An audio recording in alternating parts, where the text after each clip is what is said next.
સમગ્ર ગુજરાતભરમાં જ્યારે ભારતીય જનતા પાર્ટીનો ભગવો લહેરાયો છે ત્યારે નેસવડ જિલ્લા પંચાયત બેઠક પર પણ જયંતિભાઈ બામણીએ ભાજપનો ભગવો લહેરાવ્યો છે। 9000 કરતા પણ વધારે મતો મેળવી જયંતિભાઈએ વિકાસની સરકારની આગે કૂચ કરી છે, તો 6345 કરતા પણ જંગી લીડ મેળવી અને વિકાસની સરકારનું કમળ ખીલવ્યું છે।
સમગ્ર ગુજરાતમાં ભારતીય જનતા પાર્ટીનો ભગવો લહેરાયો છે ત્યારે ભાવનગર જિલ્લા પંચાયતમાં પણ વિકાસની સરકારે પોતાનું કમળ ખીલવી અને સત્તાનું સુકાન સંભાળશે તેવો સંકેત આપી દીધો છે।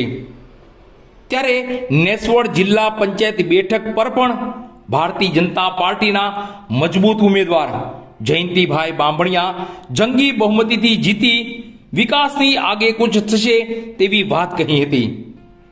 સમગ્ર ગુજરાતમાં જ્યારે કમળ ખીલ્યું છે ત્યારે ભારતીય જનતા પાર્ટીનો એક જ નિર્ધાર છે, સેવા, સમર્પણ અને વિકાસ।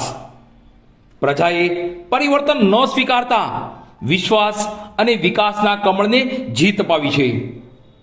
આજે આપણે વાત કરવાની છે નેસવડ જિલ્લા પંચાયત બેઠકની।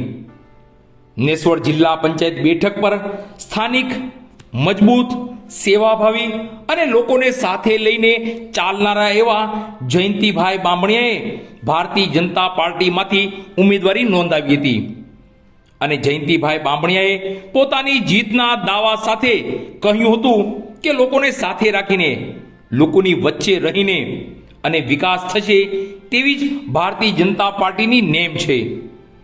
ચૂંટણી પ્રક્રિયા પૂર્ણ થઈ અને નેસવડ જિલ્લા પંચાયત બેઠક પર જયંતિભાઈ બામણીયાએ 9000 કરતા પણ વધારે મતો મેળવી જ્વલંત વિજય પ્રાપ્ત કર્યો હતો।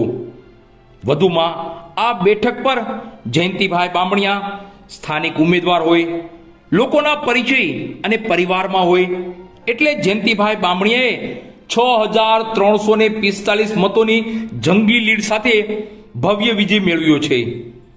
જયંતિભાઈ બામણીયાનો વિજય થતા જ વિજય યાત્રા સાથે જન આભાર યાત્રાનું આયોજન કરવામાં આવ્યું હતું, જેમાં તમામ ગ્રામ્યજનો, તમામ મતદારો, તમામ સમર્થકો, તમામ ભારતીય જનતા પાર્ટીના કાર્યકરો, તમામ આગેવાનોનો આભાર જયંતિભાઈ બામણીયાએ માન્યો હતો। ભાવનગર જિલ્લામાં બહુ જંગી બહુમતીથી વિજય પ્રાપ્ત કર્યો છે। આ વિજય ભારતીય જનતા પાર્ટીના કાર્યકર્તાનો છે।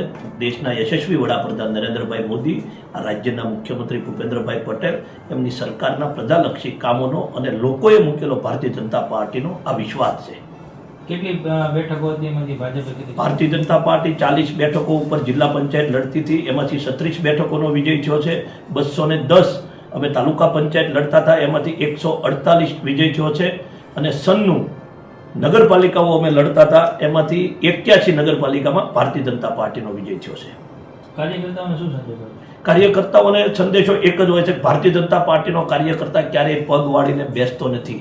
જીત છે એ અમારા માટે મહત્વનું હોતું નથી। ભારતીય જનતા પાર્ટીનો કાર્યકર્તા ક્યારેય ચૂંટણીલક્ષી કાર્યકર્તા હોતો નથી।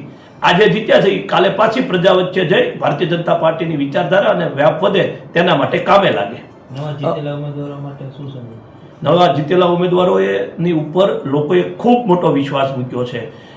અમારી કલ્પના કરતા વધારે જનમત ભારતીય જનતા પાર્ટીને ભાવનગર જિલ્લાની અંદર મળ્યો છે. ત્યારે હું તમામ ચૂંટાયેલા જિલ્લા પંચાયત, તાલુકા પંચાયત, નગરપાલિકાના સદસ્યોને વિનંતી કરું છું આપના માધ્યમથી કે લોકોએ આપની ઉપર જે વિશ્વાસ મૂક્યો છે તે ક્યારેય તૂટે નહીં એવા પ્રકારના કામ કરવા. મતદારોએ જે ભાજપ ઉપર ફરી વિશ્વાસ વ્યક્ત કર્યો છે એનું શું કહેશો? મતદારોએ ભારતીય જનતા પાર્ટી ઉપર ફરીવાર વિશ્વાસ મૂક્યો છે એનું સૌથી મોટું કારણ મેં આગળ કીધું એમ આ દેશના યશસ્વી વડાપ્રધાન નરેન્દ્રભાઈ અને આ રાજ્યના મુખ્યમંત્રી ભૂપેન્દ્રભાઈ પટેલની સરકાર છે જે પ્રજાલક્ષી કામ કરે છે અને પ્રજાલક્ષી કામ દ્વારા લોકોના દુઃખમાં દુઃખી થવાનું અમારો જે ધ્યેય છે, છેવાડાના માનવીની સેવા કરવાનો અમારો ધ્યેય છે, એ સાર્થક અમે કર્યો છે. એના કારણે અમને પુનઃ ભાવનગર જિલ્લાની અંદર આવડી મોટી બહુમતી મળી છે.